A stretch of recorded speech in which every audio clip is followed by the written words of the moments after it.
Tentu bagaimana peran Kominfo di sini adalah selain tadi ya, kita membangun sebuah tata kelola, good governance, kehadiran pemerintah sebagai PSRE induk.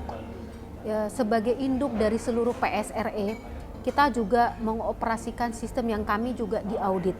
Kemudian para PSRE Indonesia ini juga diaudit oleh Kominfo, dan tidak hanya diaudit oleh Kominfo, mereka juga comply dengan standar-standar lain seperti ada yang telah berhasil mengambil ISO SNI 27001 mengenai keamanan informasi, ada terkait dengan pelindungan data pribadi. Jadi banyak faktor-faktor sertifikasi-sertifikasi lain yang mereka ikuti. Ada juga yang mengambil sertifikasi Web Trust ya, ini juga dari Kanada ya. Nah, selain mereka mengoperasikan lingkungan dengan mengikuti standar dan diaudit oleh Kominfo, kita juga melihat implementasi dari tanda tangan digital ini harus mampu memenuhi faktor-faktor yang sudah kami sebutkan tadi.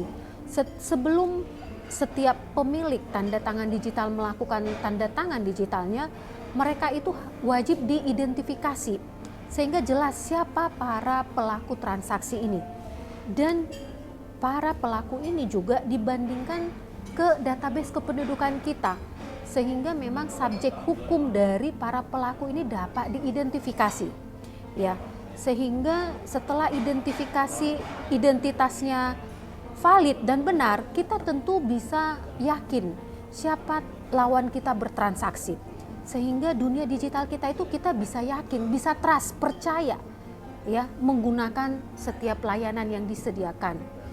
Nah, selain itu, selain identitas yang diverifikasi, kita juga harus mampu faktor otentikasinya.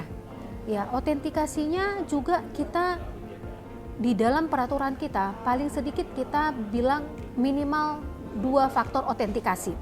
Dan itu harus kombinasi ya antara what you are, what you know, sama what you have. Tidak boleh hanya what you know misalnya.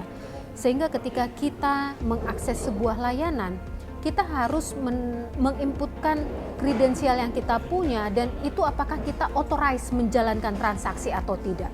Ya, paling tidak minimal 2 itu. Kalau kita tidak punya, kita tidak akan dapat melakukan transaksi ataupun tanda tangan digital di dalam dokumen elektronik kita.